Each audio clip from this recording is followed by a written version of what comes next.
Hello everyone, and welcome to the announcement video for the book selections for Autism Reads for quarter number 2 of the year.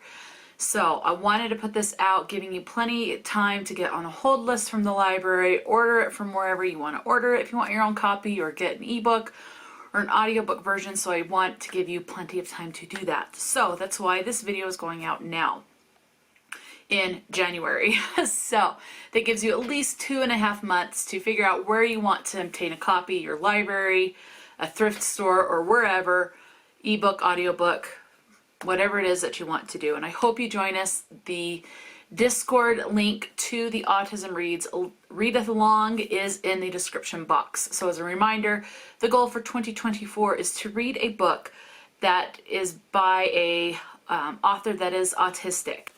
So this covers April, May, and June. So April we will be reading an adult book, May a young adult, and June a middle grade. And I'm trying to, so for January we're reading a romance. In April we are reading a fantasy horror type book. So I'm trying to do different genres so we don't get burned out on the same genre. So let's go ahead and delve in. So for April, the book is Dark Apprentice by Val Neal. This is the start of a series, and this is book number 1 in a series called Fall of Magic. I got my copy from Amazon. I have never seen this in Barnes & Noble, but it could be just that I passed it because of all the books on the shelves, so there's always that possibility. But let's see. Okay. A psychopathic wizard, an immortal mage, an epic battle of wills. Nikolai doesn't want much out of life: sex, immortality, and the power to disembowel anyone who crosses him. Now, I don't know any content warnings or trigger warnings going into this, so please, if there is something that is particularly bothersome to you as far as content, look it up to see if it is contained in this book. I don't know, and I don't know. I'm not going to know until I read it. So let's see, continuing on. But with dark magic forbidden, his only option is Medea, a mage so deadly, even the enforcers give her a wide berth. Despite dire warnings that her apprentices don't survive, Nikolai won't stop until she agrees to train him. After all, he's a killer himself. Barbaric and brutal, the training is a far cry from what Nikolai expects. When a mysterious illness strikes Nikolai down, he suspects he's found the secret to Medea's longevity. He resolves to find out what happened to her previous apprentices. If he can locate the source of her power, he can turn it against her. Medea swore off training dark wizards. None of them take the craft seriously, and the ungrateful bastards always try to kill her. This one definitely seems the backstabbing type. But magic is dying out, and she hasn't felt such magical strength in centuries. If she can control the boy, show him that magic is more than curses and necromancy, he might obtain the power he desires. If not, well, what's one more dead apprentice? So I'm wondering, I will say this from the cover, because it looks like there's some blood swipes, some streaks of blood, and there's the skulls. I think this is going to get kind of maybe bodily graphic.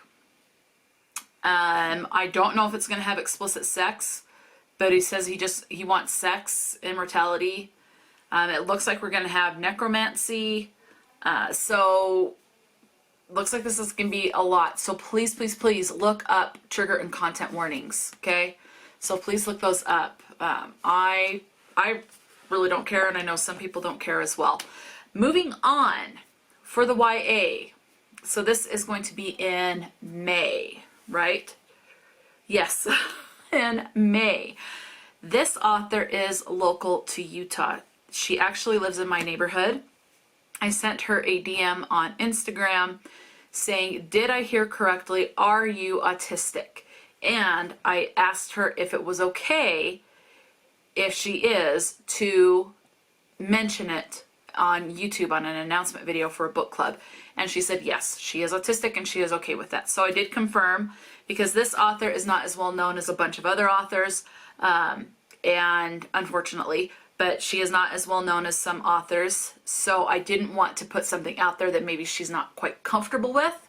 So I wanted to confirm with her. Now, she is so sweet. I've worked with her in a couple of like neighborhood stuff before. She's such the nicest person. I will try to remember, future Christine, editing Christine, link this author's Instagram in the description box. Okay. Anyway, she's fun. She's an awesome, awesome person. Now, this has been on a couple of previous TBRs. I just haven't gotten to it, but I thought this would be great to do for the book club. So this is by, the author's name is Sheena Boekweg, and the book is A Sisterhood of Secret Ambitions. I did look this one up on Goodreads, and it looks like this also has LGBT rep in it, so something to be aware of as well. Now, I don't know what the rep is. I think it's at ace, so probably asexual representation. Not positive. I could be remembering that wrong. And she actually personalized this for me because we've worked together for a while. To Christine, your dreams matter. And she signed it. She is such a sweetheart.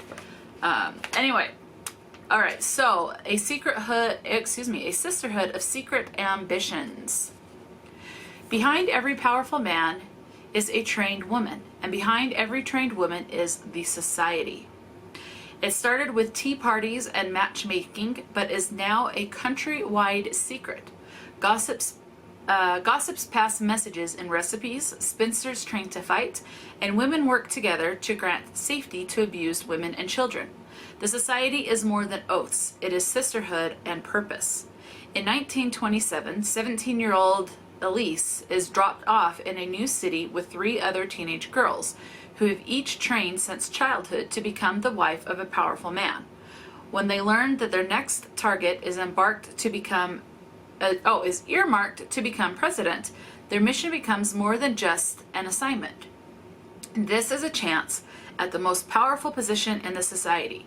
But as these ambitious girls compete for the heart of a boy who has been given everything, Elsie starts to wonder what could happen if the name on that future ballot was hers.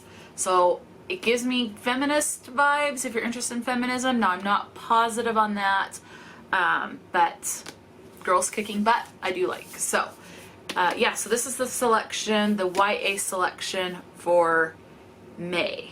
Okay, now, June, I am excited for this one. Now, my edition is a little messed up, but I'm not worried about it. It's a binding issue for my edition. I did get mine through Amazon, so I don't know if the publisher is aware of this issue or not.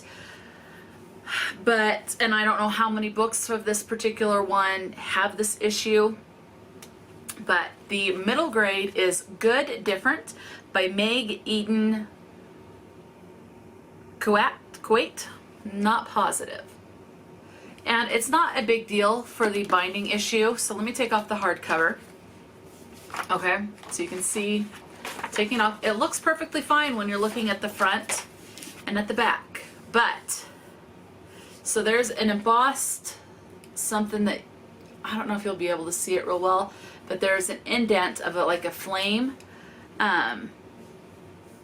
So down here at the bottom, and then here's the side. It has the author's last name here, and then it says Good Different, and then it has the publisher's logo up here.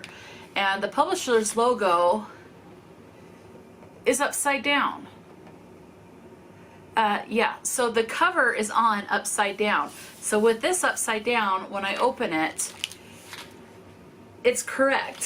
So the cover was put on upside down. Again, I'm just gonna have the dust jacket on it, so it's not gonna bother me. I just know it's there, and it's just kind of like, okay, someone screwed up.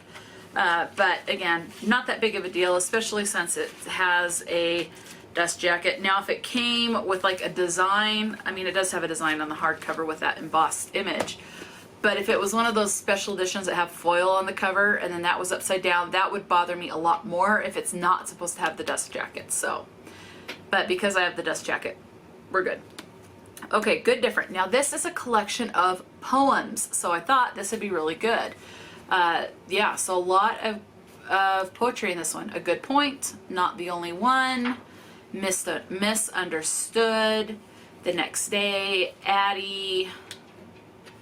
So, yeah, there's, for all folks on the spectrum, wherever you are loved and valued and worthy.